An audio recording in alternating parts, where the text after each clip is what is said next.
welcome to another episode of Moonlight Ponderings. I'm Firechild. And it's me, Ronnie. And Severine. And today we're going to do a much requested episode centered on astral projection. We've been kind of putting this one off because we all really wanted to be here together for this one. And so now that we're all here, now is the time we've all been waiting for. Yay! Now is the time, now is the hour. So to start things off for folks who are going to be new to our channel, we are a group of eclectic beings with somewhat varying interests, and we decided to collaborate and work on a channel where we just talk about things that interest us, interesting topics that we've just either discussed with other people or we've had maybe people asking us questions about. So on the topic of astral projection, I guess the actual experience is a bit different for everybody, and the execution can be a bit different, but the basic premise is that yourself is divided into your existence here in the physical realm, and you also have what's called the astral form, which is your higher existence that exists in the astral plane. I've heard stories of people actually astral projecting not to the astral realm, but to other places in the physical realm. Maybe they actually, sent their astral form to go search things out, or they were going to interact with another person in a way that's not possible in the physical. And then, of course, there's also the spirit travels to the astral realm, where a lot of people go to meditate or to do their soul searching. And I know that for me, I end up gathering a lot of knowledge whenever I go to the astral realm. And to me, it's a really good experience because I can see things in a perspective that just isn't possible in the physical. So I'll turn it over to Ronnie, and he can tell us a little bit about some of his experiences. Well, and I just want to clarify that of the three of us, Firechild, you probably are the most experienced with astral traveling. I'm not even gonna lie, most of the time it has been accidental, but whenever it was intentional, there's certain methods that I have found that work for me to actually do this when I want to do it and for a specific purpose. But yeah, I have had some experience with it, and the more I do it, the better the experiences overall have been. I find it interesting that you said that people do astral and they end up going into the physical realm, because that makes me wonder, so what we would consider ghosts or spirits is maybe someone astral projecting? And the reason that I brought that up, when I was in college, I took a Native American Studies course, and the instructor told me a story of an elder that he met from a different tribe when he was staying with them on their reservation. And the elder told him a story of a family heirloom that had gone missing. It was a watch, and it was something that was always treasured by the family and had been misplaced for some time. So the elder decided that he would attempt to find it by astral projecting. So he sent his spirit out into the physical realm with the intention of locating this watch, and he found it. And from what I heard, when the elder woke up, the watch was there on the bedside table. So my impression was, not only did he send his astral form into the physical realm, but his astral form was able to retrieve a physical object. And I haven't been able to physically interact with anything yet, but then again, most of the time when I astral project, I don't send my astral form into the physical world. But the idea of this just opens up so many possibilities as far as things that you could do. Maybe even sending messages to people. Perhaps in your meditations, you might have received a vision that spoke to you of someone else, and in the capacity that there was some information you received that they needed. And maybe you could send it to them in a dream, or send them some kind of visual message using your astral form. So I think if you look at it that way, the possibilities really are endless. Well, I'm sorry, go ahead. since we're on that, maybe we could talk about, like, what do we do to get in that? Because there are a lot of people that'll tell you different ways to astral. What is your particular method? How do you get in the zone for that? Well, a technique that I like to use, it's not even really a technique, it's just something that happens. I just feel this pulling happening, especially if I'm relaxed, and I kind of just let it happen, and it seems like I'm pulled out of my body, and I go through this tunnel, not necessarily going up, but like sideways almost, and then I'm in the astral realm. But I do find that sometimes salves or ointments or creams can help with that. Burning incense helps. Like, me and Severin made this cream, we call it astral cream, and that was actually very fun to do. I recommend everyone try to make their own at some point, because it was very enjoyable to do, and I feel like if you put in with the product you make it, you get more sense out of it. For me, like, I guess it just depends, because I think I've always done it kind of unintentionally. I used to kind of think my daydreams were really, really vivid, but like, I think now that I really think about it, I think a lot of the time it wasn't a daydream, it was me traveling to the astral. And so I personally, if I'm doing it intentionally, if I'm like actually setting the energy to do it, then I like to kind of, there's a staff that I have, and he's very good with astral travel. You can feel when you pick him up. I mean, the first time Ronnie ever held him, he was like, he just wants to go flying is what it feels like. And I like to grab him and have him sort of on hold whenever I'm traveling in the astral, and I usually sit down and kind of meditate and sort of get myself in that zone of relaxation. The first time that I actually decided to intentionally astral project, which was a number of years ago, I experimented with different external stimuli, I guess you could say. Incense, different types of music, other things like maybe having something more visual to kind of stare at, and then to kind of just put me in that place. But what I really found helps me also to begin first in a meditative state, and I find that music and incense in the combination really, really helps put me in that place. And I've had experiences where, as I said, I unintentionally astral projected, and one such experience was very recently.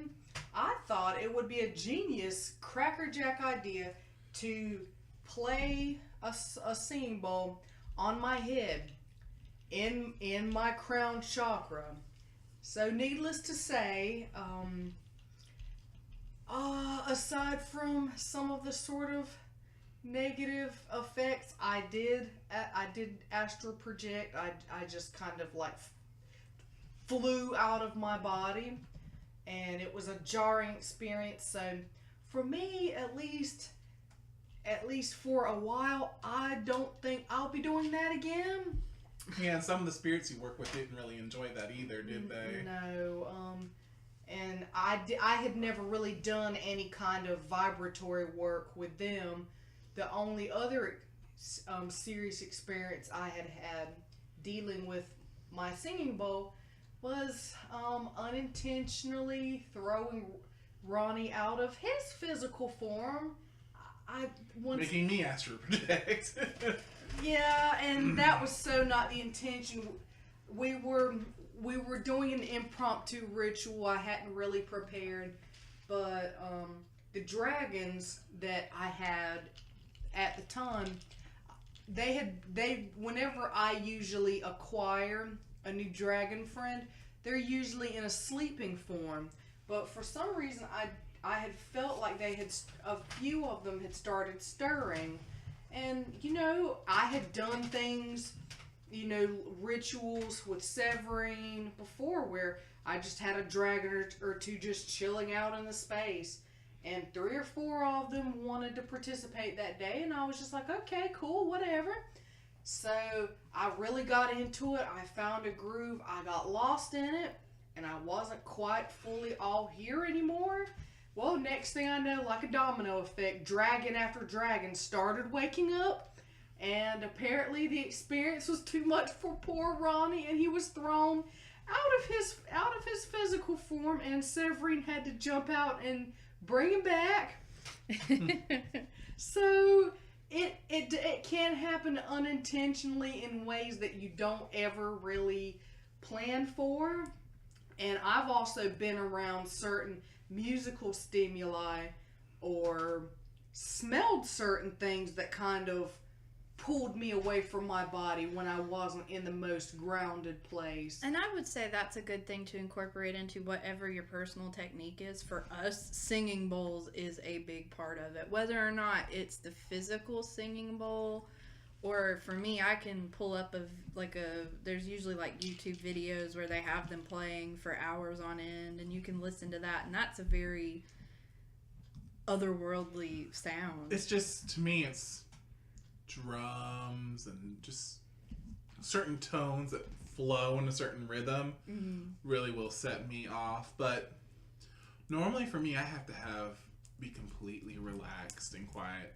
It's a little hard for me with my home life right now because it's not just me. I can't control who walks in and out of my home. And so it's a little hard for me to get there, but it happens every now and then. The best time for me to try is right before I go to bed to astral project. I hear that a lot with a lot of people, and personally, that's when I feel like I'm best for it, right after taking a shower, a bath, and I'm towards where I want to go to sleep, but not quite.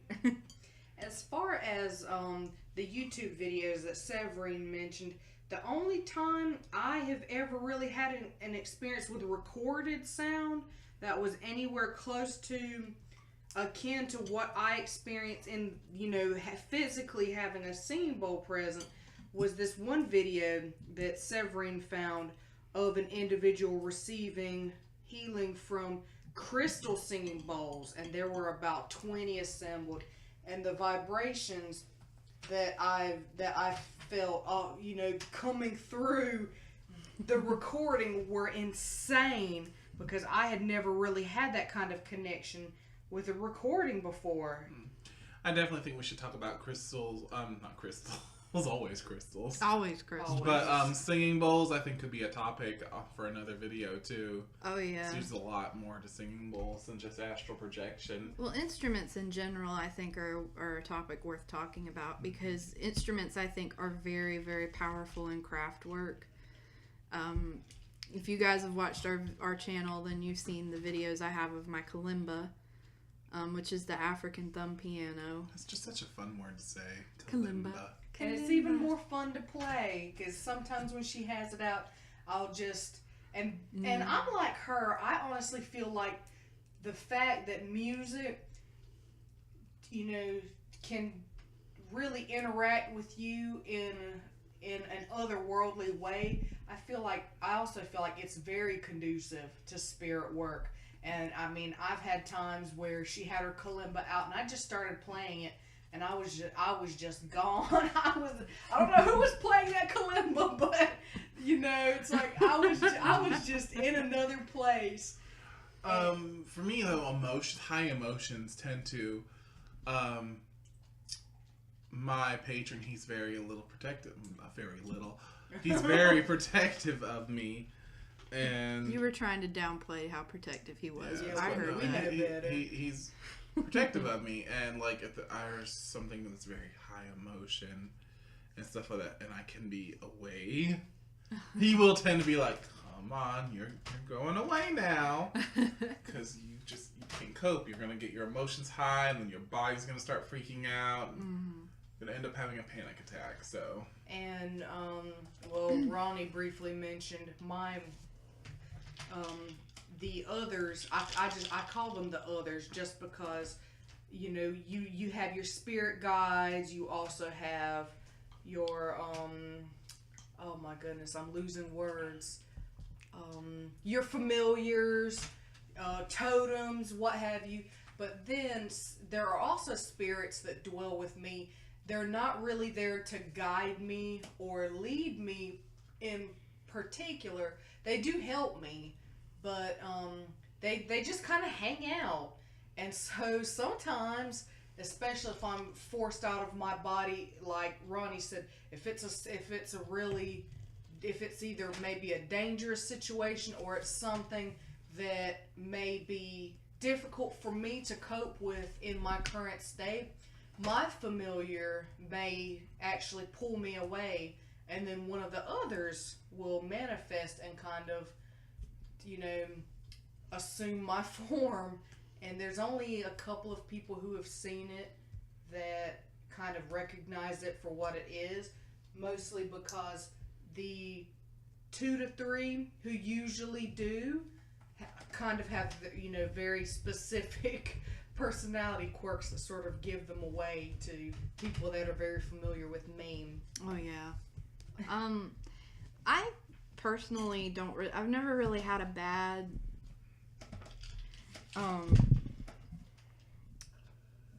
aware astral experience as far as like I've done traveling before and sort of had some negative experiences. But I've never had one where it's sort of been scary and I've had to call on someone else, because I usually go ahead and travel with someone present, because Tashka's always there. That's the name of my staff. And he's got a very strong presence, and you know, he tends to kind of stay with me while I'm on the astral. I do sense that my deity and some of my guardians are around, but I have one guardian that doesn't come around unless there's trouble. And so when he's there, I kind of have the hint, okay, it's time to turn around.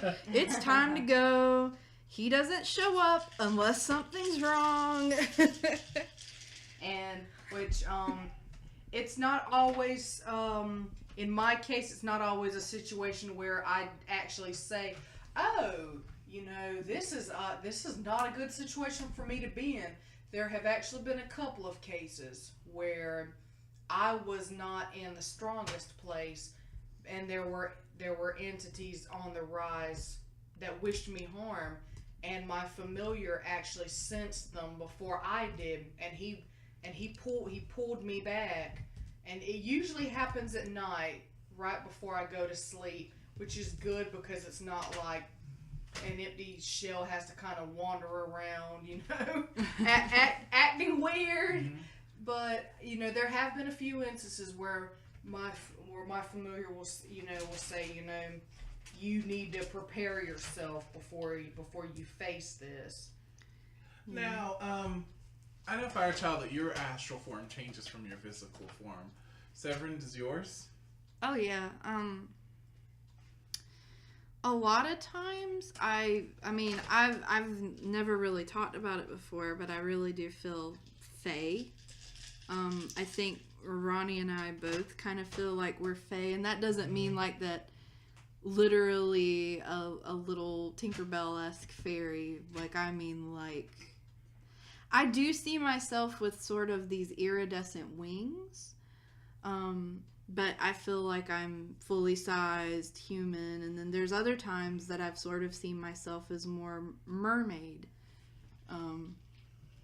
with this really beautiful shiny blue tail and the long luscious hair and things like that. And I mean, I don't know if there's...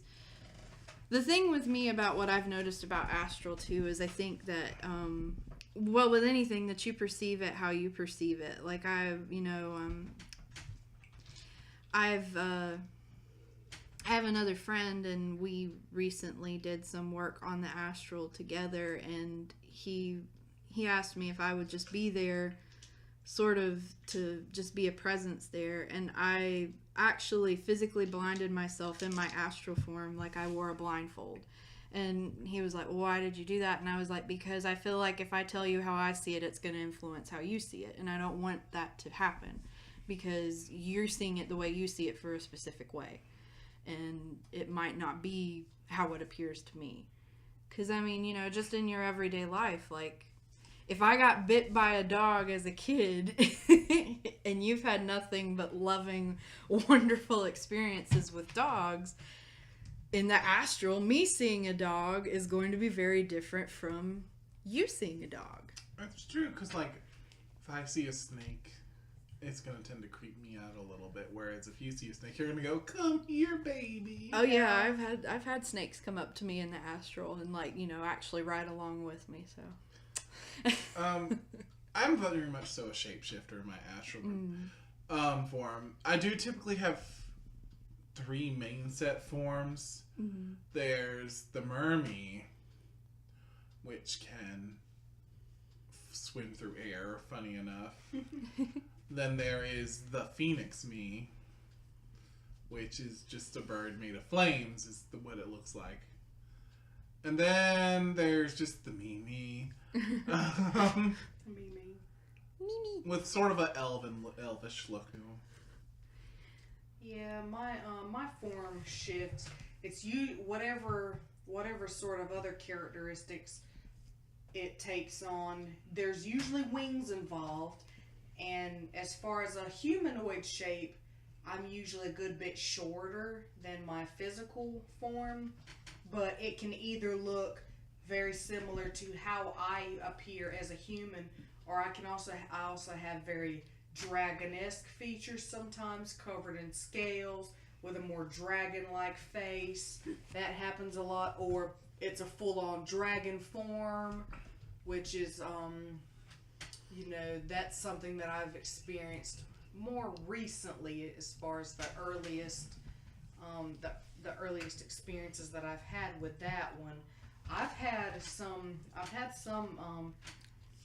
mermaid-like features in the past, and I felt like that was due to the fact that at that time I was very much vibing with water. And then sometimes I have kind of a bird-like form with, you know, complete with beak and tail feathers and talons and all that good stuff. So it depends, because it really can vary. I've also been a fawn. I've also been a centaurus. You know, I guess it just kind of depends. Is that the female word for centaur? I've never heard that before. I don't know. I've just only ever heard centaur, but I would imagine centaur. If you know, please let us know in the comments below. That's really just something that rolled off my tongue. One of the other cool things that I've had happen in the astral is I've had very vivid sort of seeings of ashrays, which I'm really looking into fairies right now, and ashrays are fairies that do not have wings, and they fly around by being in bubbles. Oh man, that sounds so cool. They are really cool. I hope I'm saying it right. Watch me find out that's not the word. I think it's... How dare you? If I'm wrong, I'll correct it in the description of the video, I promise. You terribly unenlightened individual. But I remember when I first saw them, my first time I saw them, they actually were these sort of bubble butterflies type things. Like, they were butterflies made out of bubbles. And then sort of the longer it went on, it was like, oh. It's a little tiny person in a bubble. But yeah, so I think too it's just what you're supposed to be doing and what you're supposed to be working with personally. And a lot of times too, if I feel like this is coming out of nowhere and it's odd, then I look it up and I check it with my numerology.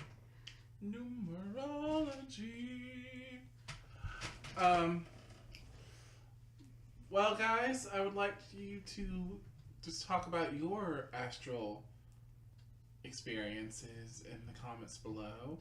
And as always, if there's anything you would like us to discuss, please comment, email us, send us a telepathic message. Anyway, you can. And until next time, we will see you guys later. Blessed be. Mary Part. Mary Poppins. I'm kidding. Bye.